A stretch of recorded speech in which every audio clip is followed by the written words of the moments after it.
রহমতুল্লাহ।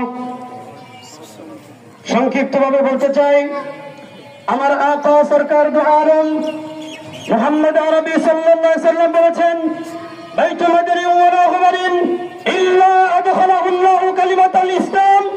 পৃথিবীর এমন কোন জমিন থাকবে না যেই জমিনে আল্লাহর কালিমার পতাকা উড়বে না।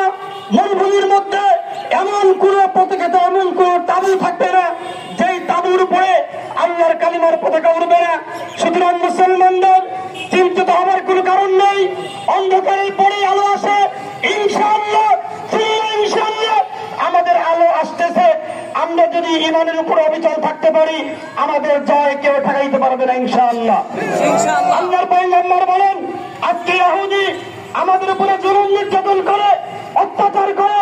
আল্লাহর পয়গম্বর বলেন, এমন এক সময় আসবে ইহুদি পালিয়ে যাবে, গাছের নিকটে আশ্রয় যাবে। গাছের পিছে যখন পড়াবে, গাছ ডাক দিবে আমাকে, ইয়া আব্দুল্লাহ খালফি ইহুদিয়ান খুদুহু ওয়াকতুলুহু। আমার পিছে ইহুদি পালাইছে, ধর, হত্যা কর, জবাই কর। ইহুদিকে গাছ পর্যন্ত সেদিন প্রশ্রয় দিবে না ইনশাআল্লাহ। আমরা স্পষ্ট ভাষায় বলতে চাই, আমাদের দেশেও আমার হিন্দু মা বোনেরা বসবাস করে। আমার হিন্দু দাদারা খুব শালীনভাবে, সুন্দরভাবে ব্যবসা প্রতিষ্ঠানগুলো পরিচালিত করছে। আমরা কোনোদিন তাদের সাথে চোখ রাঙিয়ে কথা বলি না। আর তোমরা যারা আমাদেরকে মানবতার বলি শোনাও, তোমরা কি করো?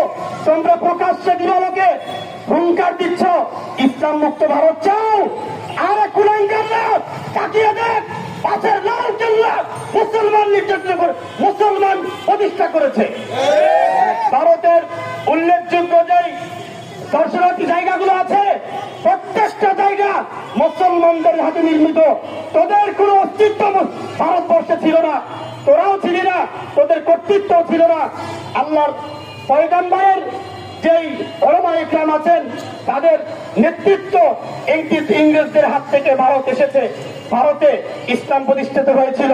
আজকে যারা মুসলমানদের উপরে নির্যাতন করে আর হেসে হেসে তারা করে, আনন্দ উল্লাস করে, ইনশাআল্লাহ অচিরেই তাদের ধ্বংস অনিবার্য। আল্লাহ পাক রব্বুল আলামিন আমাদের প্রত্যেককে ঈমানের উপরে অবিচল থেকে, অটল থেকে, জিহাদের তামান্না বুকে নিয়ে ঈমানের উপর অবিচল থেকে বেঁচে থাকার তৌফিক দান করেন। আসসালামু আলাইকুম ওয়া রাহমাতুল্লাহি ওয়া বারাকাতুহু।